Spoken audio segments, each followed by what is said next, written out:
La ofensiva eléctrica de Honda va a tener su sumum en el 2050, cuando sea CO2 neutral en todo el mundo.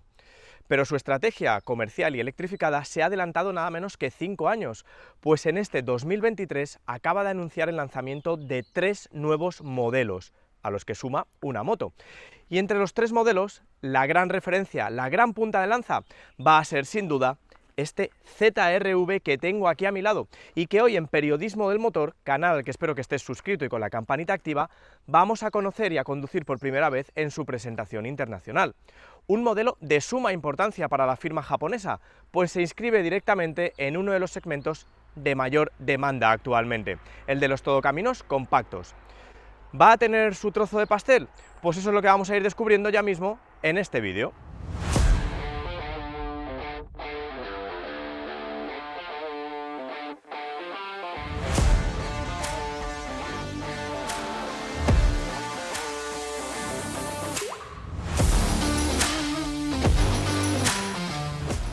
Como te decíamos, el nuevo ZR-V llega a Honda para meterse de lleno en el segmento de mayor calado comercial en Europa, el de los subcompactos.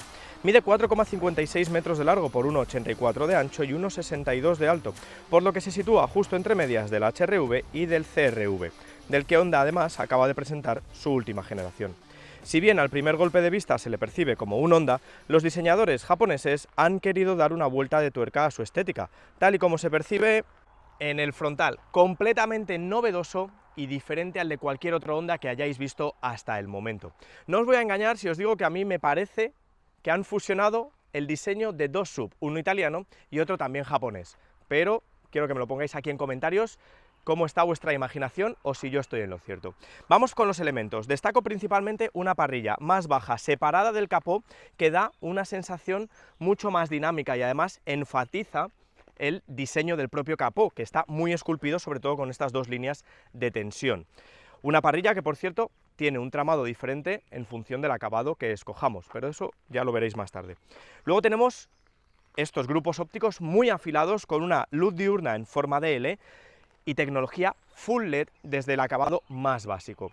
Y para finalizar también tenemos unos paragolpes, bueno, pues como os digo, muy llamativos, robustos, pero que diferencian en función del acabado. Ahora bien, si la delantera es novedosa, la trasera mucho más novedosa incluso que el frontal. A mí de hecho me gusta bastante más. Tiene unas formas redondeadas, muy de sub familiar, y aquí destacaría varios elementos. El primero, la luneta de generosas dimensiones que nos proporciona una muy buena visibilidad. El segundo, el alerón, muy grande, pero puede ser incluso todavía más deportivo gracias a los diferentes packs de accesorios que ofrece Honda. Y el tercero, las luces LED, pero no se conectan con la típica tira entre medias, sino que están separados. Y aquí, como bonus track, os diría que vierais las salidas de escape, porque sí, aunque estamos en un híbrido y en un todocamino, son dos salidas de escape reales. ¡Bravo, Honda!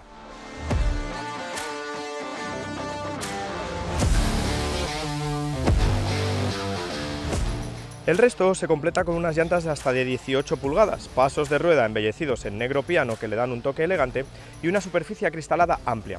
Por cierto, la oferta comercial se divide en dos niveles, Sport y Advance, que cambian su estética en función del acabado que elijas. En cuanto a los tonos de carrocería, hay 5 para elegir, destacando este Diamond White, totalmente novedoso.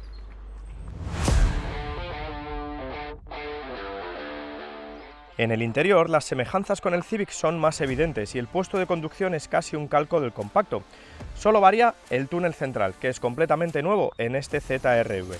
Esto se traduce en una calidad percibida muy elevada, con materiales blandos en la mayoría de las zonas que se complementan con otras que han sido fabricadas usando impresión 3D.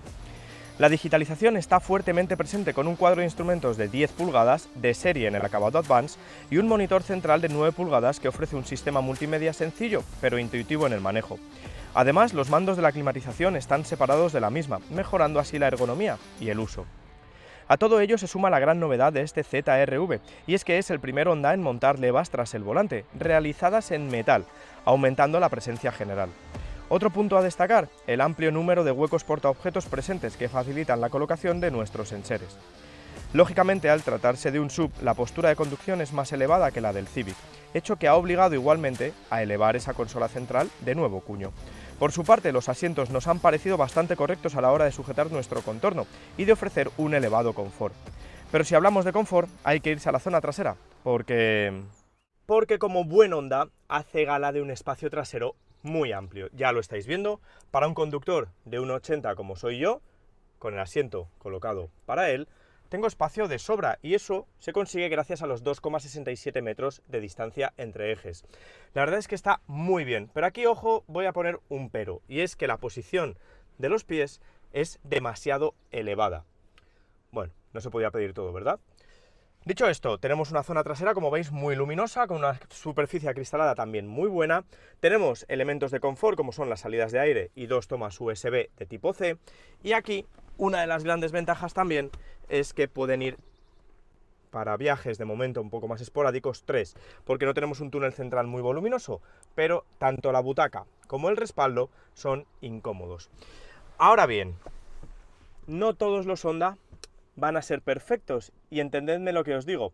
¿Por qué? Pues porque este ZR-V, por la disposición de las baterías y del depósito de combustible, no puede montar una de las grandes características o de las grandes cualidades de los Hondas en esta zona trasera, que son los Magic Seat.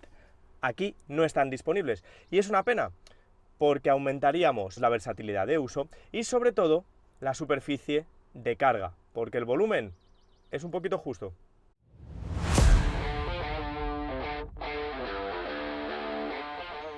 En lo referente al volumen de carga, el ZR-V, al igual que ocurre con el HR-V, está un peldaño por debajo de sus principales competidores. Un hecho que se comprueba en unos algo justos 380 litros en el nivel Sport, que se reducen a 360 en el Advance, por la colocación de un subwoofer. Para que te hagas una idea, son 160 litros menos que un Seat Ateca, que mide casi 20 centímetros menos, o 200 litros menos que un Kia Sportage de similar tamaño. Al menos la boca de carga está situada en una posición baja y las formas interiores son muy regulares. Además, si necesitamos más espacio, siempre podemos abatir los asientos en una proporción 60-40, ofreciéndonos un piso completamente plano y disponer así de hasta 1.312 litros. E incluso podemos desplegar una pequeña barrera para colocar elementos más sucios. Versatilidad al poder. En marcha, al sostenerse sobre la misma plataforma que el Civic, lo primero que podríais pensar es que va a ser un SUV dinámico. Pues estáis en lo cierto, porque este ZR-V se comporta de una manera muy, pero que muy aplomada, con una pisada muy noble y sobre todo muy estable, pero ahora indagaré más en ello. Antes, eso sí, os tengo que puntualizar una cosa con lo de la plataforma, porque si bien es prácticamente idéntica a la del Civic, en lo que a disposición mecánica y de elementos se refiere, tenemos una combinación entre la del propio Civic y la del CR-V. De hecho, en la zona delantera sería 100% Civic. Luego tenemos una pequeña parte que sería exclusiva del ZR-V y prácticamente desde la rueda delantera hasta la zona trasera, incluyendo suspensión, colocación de los depósitos, de la batería, etc., es del CR-V. Lejos de estar en un engendro, la verdad es que tenemos un coche, como os digo, muy dinámico. La dirección es muy, pero que muy precisa, incluso el tacto del freno nos ha parecido que no es similar al de cualquier otro híbrido autorrecargable. De hecho, frenas y el coche frena. Suena a una perogrullada, pero es que es así, y eso hay que tenerlo muy en cuenta. La visibilidad, como os decíamos, por fuera también es muy buena. De hecho, tenemos unos retrovisores muy grandes, también hay que decirlo, que inciden ligeramente en la aerodinámica, porque se escucha bastante cuando circulas a velocidades altas. Pero si entramos en la parte mecánica, aquí de nuevo tenemos que hablar otra vez del Civic, porque tenemos el mismo esquema de motor. Tenemos un bloque de gasolina atmosférico de ciclo Atkinson de 2 litros y 145 caballos y luego dos motores eléctricos, un impulsor y un generador. No hay caja de cambios, la caja de cambios es el propio motor eléctrico. Pues bien, este motor eléctrico es el que nos da la potencia máxima del coche, que son 184 caballos y 315 Nm de par. De hecho, para que os hagáis una idea, para que no os liéis, sería lo más parecido a un eléctrico de gasolina, similar a lo que dice o lo que tiene Nissan con el Qashqai e-Power, pero en este caso el motor de gasolina sí puede impulsar a las ruedas. Lo que pasa es que el sistema intenta ser lo más eficiente el mayor tiempo posible y es el motor eléctrico el que va a estar moviendo las ruedas la mayor parte del tiempo, que no de manera exclusiva, porque como te digo, hay diferentes modos de circulación. Tenemos el EV, que es 100% eléctrico, en el que no contaminamos absolutamente nada.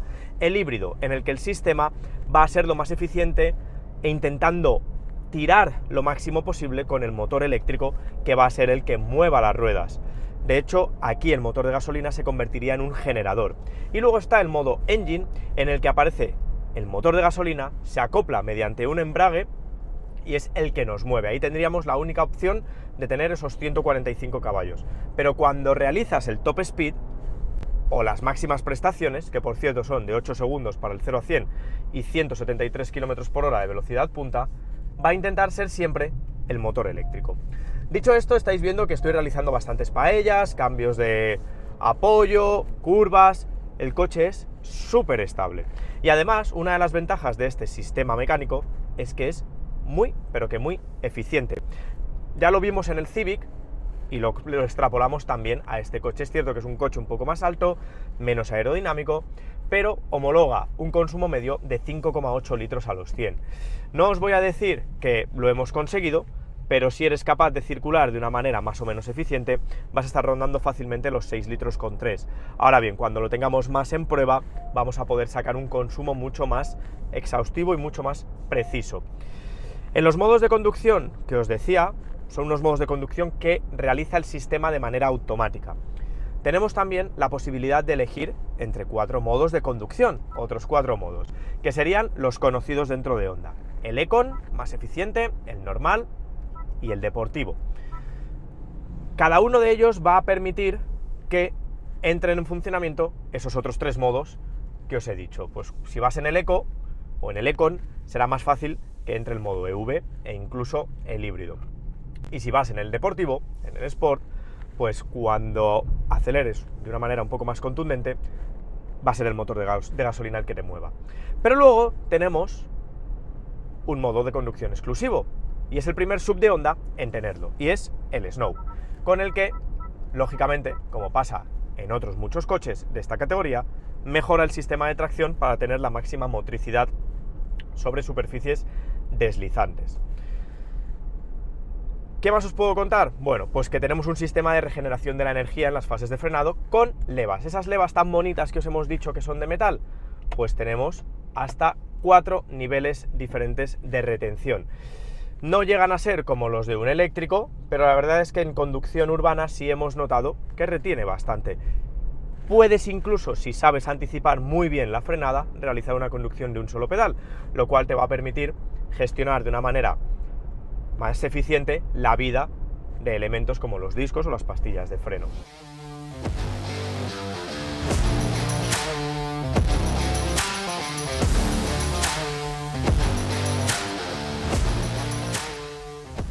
En definitiva, por lo que hemos podido conducir en esta primera toma de contacto con el ZR-V, os tengo que decir que me ha dejado muy buen sabor de boca, sobre todo a nivel dinámico.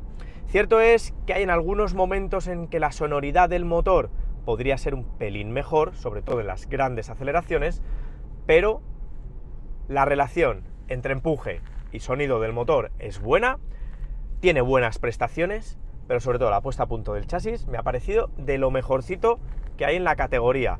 Hay modelos que están equiparados como él o incluso un poquito por encima, pero este ZR-V en ese aspecto entra con mucha fuerza. Y ahora vamos a ver el final, ¿no? ¿Cuánto cuesta? Ah...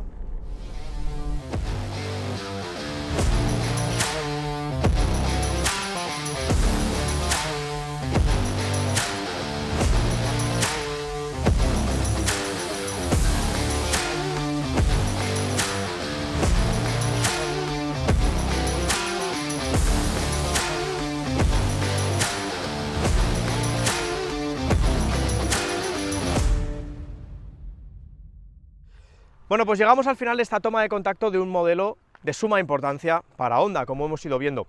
Cierto es que la firma nipona dobla la apuesta en el segmento C, pero lo hace con un vehículo situado un escalón por encima del HR-V. Un modelo que, como hemos visto, tiene como máxima el dinamismo, pues deriva de uno de los compactos más dinámicos de la categoría, el Civic. Cierto es que podría tener algunos puntos a mejorar, como podría ser un maletero más capaz, una ergonomía en las plazas traseras también un poco mayor, pero a nivel dinámico y sobre todo de eficiencia, este coche es de notable alto, si no sobresaliente. Ahora bien, seguramente muchos os estáis preguntando, ¿y cuánto cuesta? Pues siento deciros que Honda no nos ha facilitado todavía los precios porque la oferta comercial va a iniciarse en el mes de julio. Las primeras unidades se entregarán en octubre y a día de grabación de este coche no tenemos precios. Pero teniendo en cuenta que un HR-V parte de unos 32.000 euros y un Civic de unos 33.500 euros aproximadamente, no es descabellado pensar que este ZR-V comience desde los 35.000 euros, 37.000 euros aproximadamente. ¿Qué te parece a ti? ¿Es un precio acorde al mercado? ¿Te parece alto? ¿Irías a por otro? Pues eso es lo que quiero leerte aquí abajo. Una vez te hayas suscrito al canal de Periodismo del Motor, hayas activado la campanita para recibir las notificaciones de todos nuestros vídeos y si te ha gustado lo que te hemos contado, le hayas dado a like. Yo me despido hasta el siguiente vídeo. Cuídate. Adiós.